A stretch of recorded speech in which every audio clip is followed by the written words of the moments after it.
Salam à tout le monde, bienvenue sur la scène en live. Alors sur cette vidéo, nous allons revenir sur le procès des 18 supporters sénégalais et un ressortissant français qui a rendu son verdict après 3 reports suite à la grève des avocats marocains. Finalement, le procès s'est tenu ce jeudi 19 février à 13h au tribunal de première instance de Rabat. Le procès a rendu son verdict. Voilà, le juge avait requis des peines allant jusqu'à 2 ans de prison ferme. Finalement, on connaît le verdict. 9 d'entre eux ont été condamnés à 1 an de prison avec une amende de 100 000 dirhams, soit 300 000 francs CFA à peu près. 6 autres ont écopé d'une peine de 6 mois avec 2 000 dirhams d'amende, soit 120 000 francs CFA. Les 3 autres d'une peine de 3 mois de prison avec une amende de 1000 dirhams, soit 60 000 francs CFA. Donc voilà, on connaît le verdict, on sait tous ce qui s'est passé lors de cette finale. Donc le verdict est tombé et je dirais que c'est sévère, c'est un peu sévère compte tenu des faits, parce que nous tous on a vu ce qui s'est passé. Et les faits qui sont reprochés à ces supporters sont les suivants, parce qu'ils ont dit que ils sont poursuivis pour du hooliganisme, dégradation d'équipements, jet de projectiles, infractions englobant des actes de violence, de troubles graves à l'ordre public et de dégâts matériels au stade.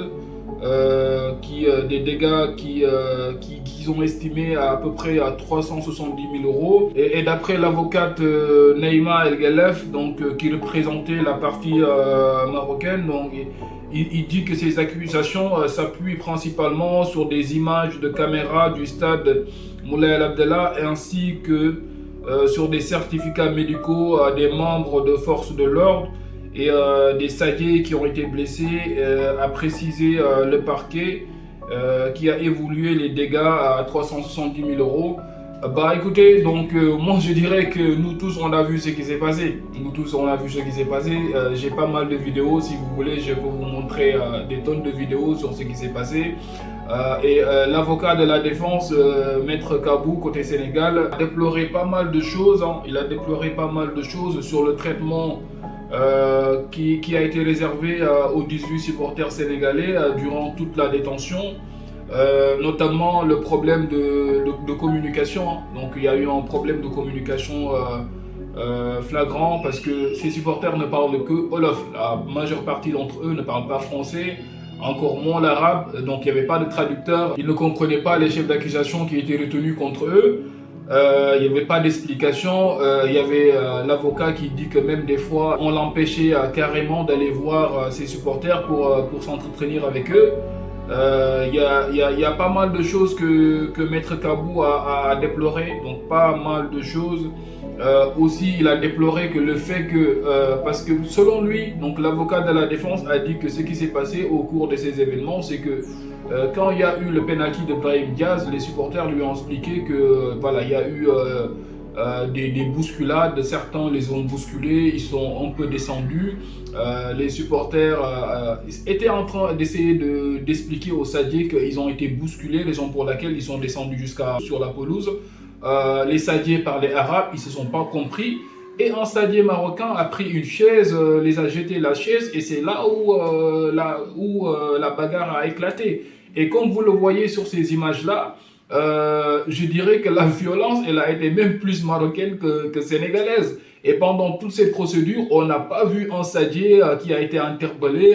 Personne n'a été mis en cause côté marocain, alors que les bagarres ont éclaté entre stadiers marocains et supporters sénégalais. On met en cause les Sénégalais, on oublie les Marocains. Et on nous dit que voilà, donc la justice, elle est impartiale dans ce cas. J'en doute fort, j'en doute fort. Donc il y a vraiment un manque d'impartialité criant dans ce cas.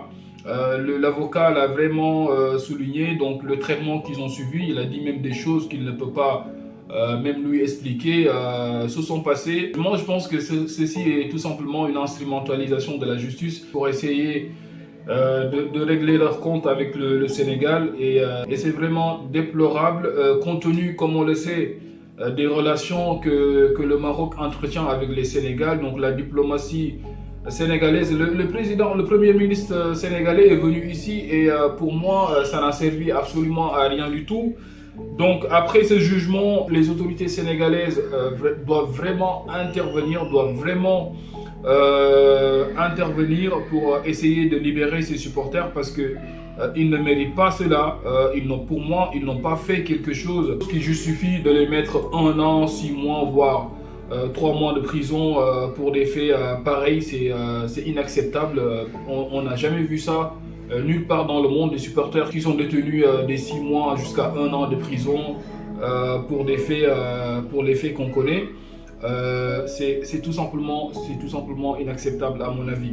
En tout cas, les autorités sénégalaises doivent vraiment intervenir pour essayer de libérer ces 18 Sénégalais afin qu'ils puissent rentrer chez eux parce que pour moi ce n'est pas normal, c'est tout simplement inacceptable de voir ce qui se passe parce que essayer d'instrumentaliser la justice pour punir des gens pour des faits qu'on connaît, parce que juste pourquoi en fait, pourquoi pour le football, pour la passion, Ils ont fait appel ce vendredi, hein. Donc moi ce que j'ai à dire c'est que les autorités sénégalaises doivent intervenir, ils doivent intervenir parce que cette situation est tout simplement inacceptable. On ne peut pas abandonner ces Sénégalais à leur sort parce que c'est tout simplement pas juste, c'est pas juste. Donc le football effectivement est un sport et c'est la passion derrière le football et tout ça.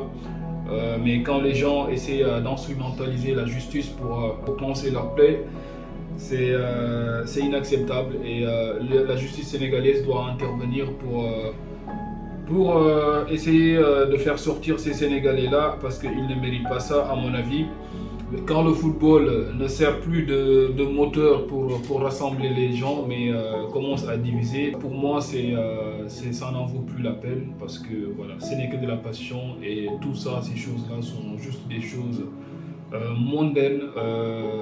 Pour moi, ça n'a aucune importance à mes yeux, en tout cas, je ne sais pas pour d'autres, mais à mes yeux, que ce soit le football ou pas mal de choses, c'est juste de la passion, ça s'arrête là. Après, il y a plus important dans la vie, parce que tu vois ce que je veux dire.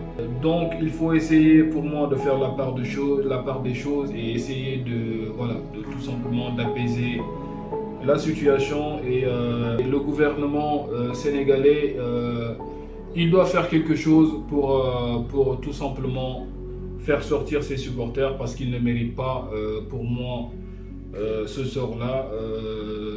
Voilà, donc c'est tout ce que j'avais à dire, hein. C'est tout ce que j'avais à dire les gars. C'est Racine en live, n'hésitez pas à vous abonner, à liker la vidéo et à activer la cloche de notification pour ne pas manquer les prochaines vidéos. On se capte sur les prochaines vidéos les gars. Et la qualité de relation entre le Maroc et le Sénégal ne devrait pas permettre de voir cette situation perdurer aussi longtemps. Je pense que nous l'avons déjà dit à qui de droit, nous l'avons dit avec beaucoup de clarté et notre dispositif diplomatique et consulaire est à pied d'œuvre. Nous suivons cette situation régulièrement, de façon attentive, et surtout nous veillons aux conditions de détention de nos ressortissants, en veillant à ce qu'ils bénéficient de l'assistance consulaire, que nos représentants consulaires puissent avoir accès à eux, que l'avocat qui a été commis aussi puisse avoir accès à eux, dans le respect des conventions, n'est-ce pas, internationales et des usages diplomatiques. Donc je voudrais vous assurer que le gouvernement suit cette question avec beaucoup d'attention et beaucoup de diligence. Mais comme vous le savez vous tous, la République sénégalaise, notre pays et le Royaume du Maroc, nous entretenons des relations d'amitié, de coopération et de respect mutuel qui sont profondément enracinées. Et nous devons éviter que 120 minutes de jeu vraiment gaspillent tout ce que nous avons engrangé par des siècles d'amitié et des décennies de coopération. Siècles d'amitié qui précèdent même l'indépendance de notre pays. Et on a eu avec le Maroc une coopération privilégiée. Et c'est là aussi que nous interpellons le gouvernement marocain pour qu'il prenne en compte cette réalité que la relation sénégalo-marocaine elle est spéciale et que tous les deux gouvernements ont l'obligation et le droit, je dirais même sacré, de défendre cette coopération. Et en ce sens-là, nous comptons donc maintenir le même langage et nous espérons que très bientôt, cette posture que nous avons, ce langage que nous avons, en tout cas, et puis les assurances que nous avons reçues de la partie marocaine, tout cela va se concrétiser par, disons, une libération de nos compatriotes. Parce que pour nous, comme je l'ai dit, c'est un devoir de l'État, bon, tout en respectant aussi la souveraineté, n'est-ce pas, du Maroc et des codes juridiques du pays. Il faut aussi dire que c'est une procédure qui ne relève pas de l'exécutif marocain, c'est une procédure qui relève du judiciaire. Mais il est aussi bon que nous voyons comment, en tout cas, nous pouvons trouver une solution à cela, parce que tout finit, n'est-ce pas, la politique englobe tout, le politique englobe tout, donc il est important qu'on le fasse. Donc nous continuerons à suivre avec vigilance et détermination l'évolution de ce dossier et faire en sorte donc que nous arrivions à une situation où, n'est-ce pas, de résolution de ce dossier.